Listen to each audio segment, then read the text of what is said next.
Okay, I'm just going to go over a few things with this saw, basically how to set up your 45s. So you have your 90-degree, basically perfect. I did the 5-cut test, and then I measured with calipers the front and the back, and it was 0.07 of a mil out. So I thought that was pretty good. I'm going to set my saw to 45. And since this is 5-inch material, I'm going to set it on the 10-inch mark. 2 45s make, on 5-inch material makes 10. So I'm just going to do that. Basically, this is how you're going to do it. Check each 45-degree detent. You're going to go like this. So you're going to make the first cut.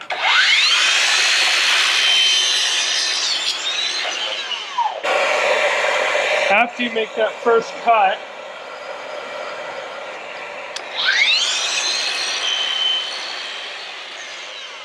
you're going to flip it. And you're going to put it up against your mark, which mine will be right here. You can put a stop on there if you want to be ultra precise, but I just put it against the mark and cut.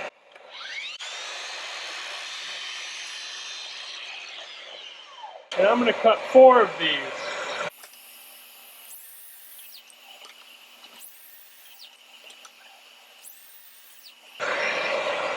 And I'm going to do the same thing on the other side.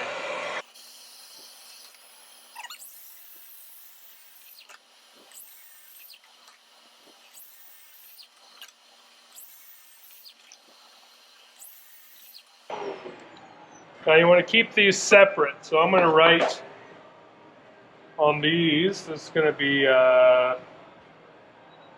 that's on this detent here, which this is right.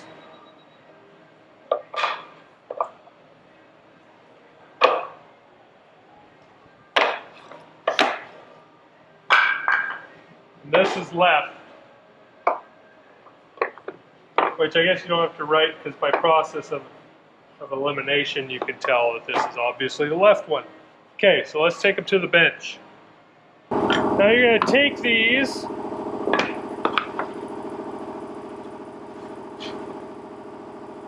and you're going to try to figure out how to do this correctly. Here we go.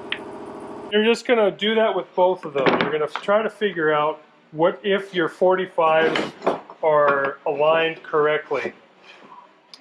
And you're going to pull the 45s tight on 2 pieces, and then you're going to check.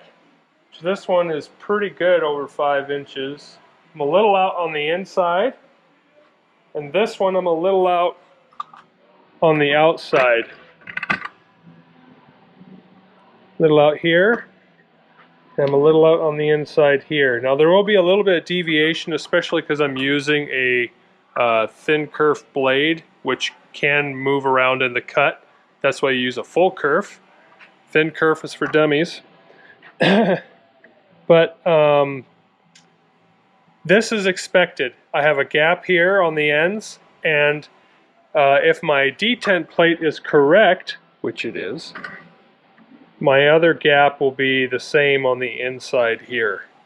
So what that means, we'll go to the saw. Since the toes were open on this side, this detent, that means that this 45 is just a little bit under, so it's probably 44.8 degrees. And this one over here is probably 45.2 degrees. And so what that means, to get those right, you have to adjust the detent plate like this. So this either has to come in and this one comes out, or vice versa. If your toes are open, then you need to push in the plate over here, because what's happening, if you're in your 45-degree detent, okay, and your whole plate is loose, if you pull it this way, it's going to pull the detent plate away, pivot it away from the actual base of the saw, if that makes any sense. And so if I push it in, if I push the detent plate in over here, it basically pivots the saw out this way. So I need to make this one go in a tad, this one needs to go out a tad, just ever so slightly. But before you adjust that, make sure you put your saw into the 0 degree, because you don't want to throw that off. And I know I'm rambling, I'm having a hard time doing this, like actually speaking. You loosen that, be very careful if you already set it at 90. And now these I already have loose, I think. Yeah, it's loose. So this one has to go in, push your toes in, pull your heels out, if that makes any sense. So if your toes are open, push them in. If your heels are open, pull it out. So I'm going to push this in just a tad. This isn't very scientific because I'm not terribly scientific. And this is a pain in the neck, guys. If you want your saw to be just right, you're going to have to do this. And it's annoying, and it's frustrating, and it's all those things, but in order for it to be right, you got to do this. So, because this goes in, this whole plate is rigid. Not one half of it will move by itself. So by pulling that in, that means that I should have pushed this one out a little bit. Okay, now I'm going to do the exact same thing with my extra piece of material. We'll see what it looks like.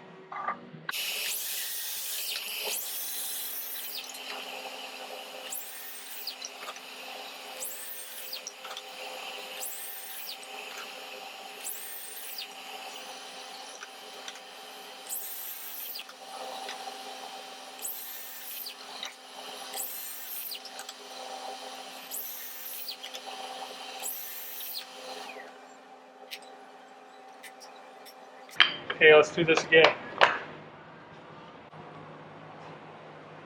Okay, so obviously I have a bit of variance in my actual cut in the blade, so the blade is deflecting a bit, but all told, I'm pretty happy with that result.